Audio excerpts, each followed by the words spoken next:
आज हम देखेंगे कि सीएससी के थ्रू पैन कार्ड कैसे बनाया जाता है।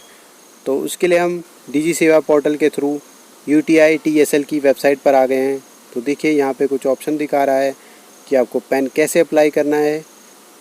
आप चेंज कर सकते हैं इसमें, और ऑब्जेक्शन में अगर आपका चले जाता है तो ऑब्जेक्शन भेज सकते हैं आप, और एप्लीकेशन फाइंड कर सकते हैं। तो काफ़ी सारे ऑप्शन हैं इसमें।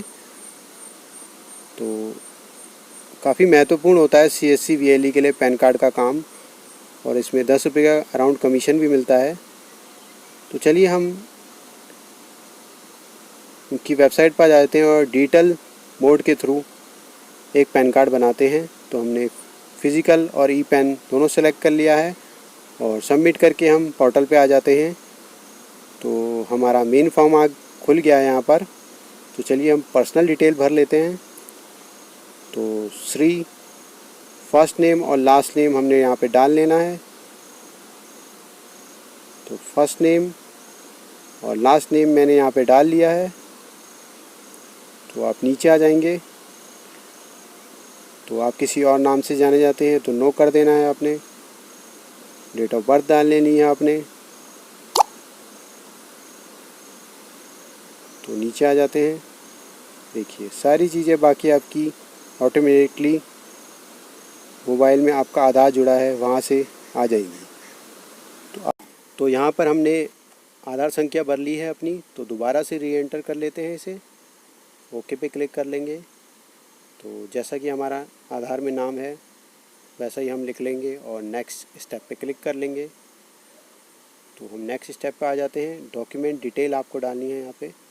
तो ऑलरेडी हमारी वो अपने आप आ जाएंगी। तो उसको चलिए मेक पेमेंट पे क्लिक कर लेते हैं। तो यहाँ पे देखिए 99.17 आपका सीएससी वॉलेट से कटेगा। तो अराउंड 10 रुपीज़ का कमीशन आपको मिलता है। तो चलिए इसको वैलिडेट करके पेमेंट कर लेते हैं यहाँ से। तो यहाँ पे अपना वॉलेट पिन डालना है आपको। चलिए मैंने पेमेंट पे क्लिक कर लिया है और पेमेंट मेरी सक्सेसफुली पेड हो चुकी है। तो चलिए हम वेट कर लेते हैं नेक्स्ट स्टेप के लिए। तो नेक्स्ट स्टेप पे हम आ गए हैं। आपका आधार ऑथेंटिकेशन सक्सेसफुली हो चुका है। और चलिए हम कॉन्टैक्ट डिटेल फिलअप कर लेते हैं। तो इस ईमेल आईडी पे आपका ई पैन आएगा। तो हम अपनी ईमेल आईडी और फ़ोन नंबर डाल लेते हैं। और जैसा कि आपको पता होगा कि आधार में फादर का नेम आता है। तो हमने यहाँ पे कोड इंडिया सेलेक्ट कर लिया है। तो चलिए इनके फादर का नाम भी हमने भर लिया है।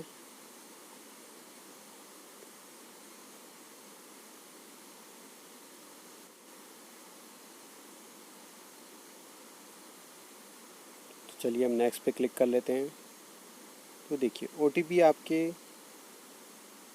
मोबाइल पे आ चुकी होगी जिसमें आपका आधार जुड़ा है। तो ओटीपी का वेट कर लेते हैं हम।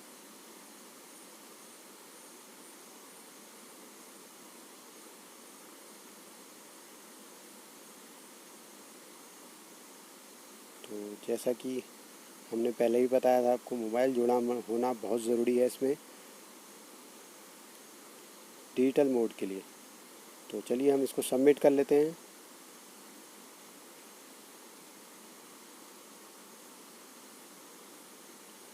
तो कुछ एरर आ रही है तो आपको थोड़ा सा वेट कर लेना है। आप दोबारा से कोशिश कर सकते हैं।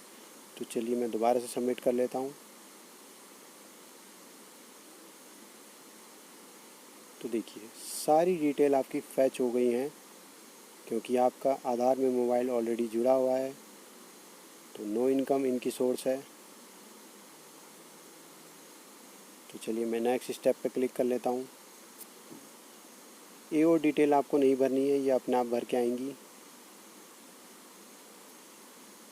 तो चलिए यहाँ पे डिक्लेरेशन दे देते हैं और हिमसेल्फ हरसेल्फ सेलेक्ट करके इनका नाम पता और प्लेस वेरीफाइड कर लेते हैं। तो नेक्स्ट स्टेप पे आ गए हैं हम।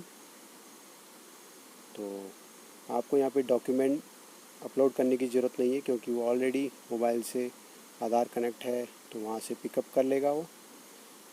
तो पूरा प्रोसेस हमारा यहाँ पे सबमिट हो चुका है। तो वेट कर लेते हैं हम। तो देखिए ये रीडायरेक्ट हो रहा है ई साइन के लिए। जैसा कि आधार को पैन से कनेक्ट करना है तो आधार बेस्ड ई वेरिफिकेशन करना ज़रूरी होता है, तो ये अपने आप रीडायरेक्ट हो जाएगा। तो चलिए मैं यहाँ पे आधार डाल के इसको वेरीफाइड कर लेता हूँ। और एक OTP आपके मोबाइल में दोबारा आया होगा, तो उसको भी आपने भर लेना है। तो चलिए मैं OTP का वेट कर लेता हूँ।